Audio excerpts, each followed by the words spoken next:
Tonight, we have another Fox 5 exclusive. Strong accusations that people who fight parking tickets are getting cheated. And guess what? That claim comes from the parking ticket judges themselves. Fox 5's John Deutzman on the case. I know I was rushed. He kind of brushed me off and next. Norberto Nunez Jr. just left the Bronx Customer Service Center, one of several places where people go to fight parking tickets.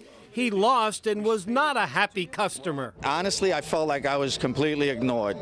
She didn't give me eye contact. She didn't look at me. Is he just whining, or does he have a point? Well, wait till you hear this. The public simply is not getting a fair shake. Yes, that's absolutely correct. The public can't get a fair shake.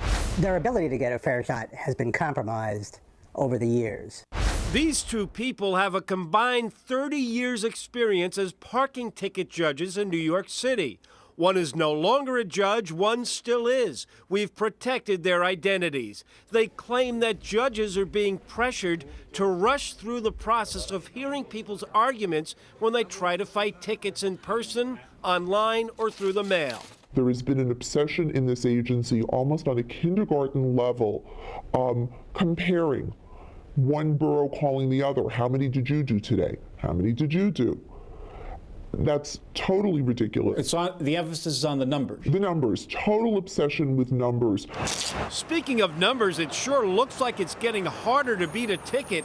In 2005, 36% of contested tickets for passenger vehicles were dismissed by judges. In 2008, only 16% were tossed by a judge. You write fake tickets? No.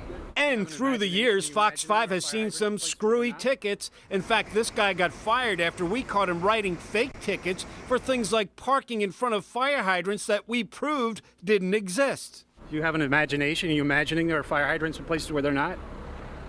If you fight a ticket, your case is supposed to be heard by an administrative law judge, someone who's supposed to be neutral. In fact, the law says they can't even be city employees. They're supposed to be independent contractors. Are they really independent? Well, that's where things get murky.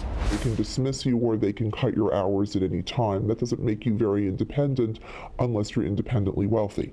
The supposedly independent ticket judges tell us in fear of their jobs, they have no choice but to play the game the city wants them to play. And they all work for the city's Department of Finance, which has kind of a strange dual role of both collecting fines from parking tickets and making sure people fighting the same tickets get a fair hearing. But for the first time ever, we hear accusations that judges have quotas just like ticket writers do. Basically, we are treated as though we were piece workers in the garment center, being paid by the piece. The obsession as to the number of cases per hour, I think, is a prime example of that. What's happening now is that judges are told that there's an expectation that you hear 10 matters an hour. If you do not hear 10 matters an hour, you can lose hours in the day, or you can be told, we don't need you to come to work today.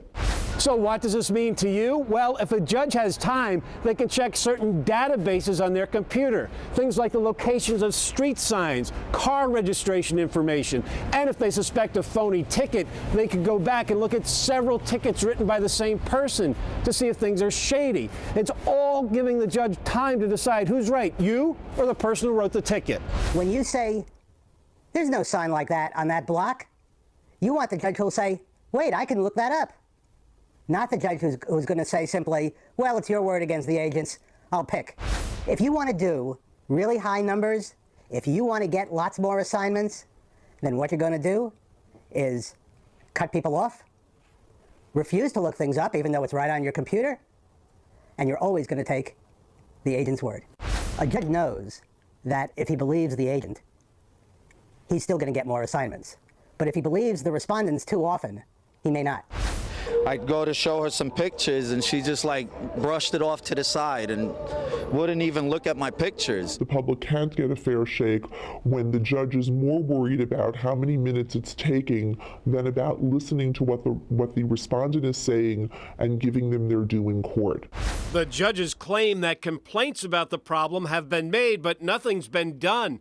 Last year, 10 million tickets were written, and the city took in more than $624 million in parking ticket fines. If politicians try to clamp down on these practices, which are really egregious, the result will be that the city will be short money. And where are they going to get the money from? Here's a statement from the city's Department of Finance, and I quote, "We don't have quotas, but we do have expectations about how efficient our judges can be. Those judges that meet our expectations are the ones most likely to be offered hours." I'm John Deutzman, Fox 5 News. Now, the Department of Finance also tells Fox 5 that ticket judges have served and will continue to serve with the utmost integrity. And any accusation that it is not possible to get a fair parking hearing is simply false. What do you think? If you want to express your opinion on this story, go to our website, myfoxny.com, and click on the Investigations tab.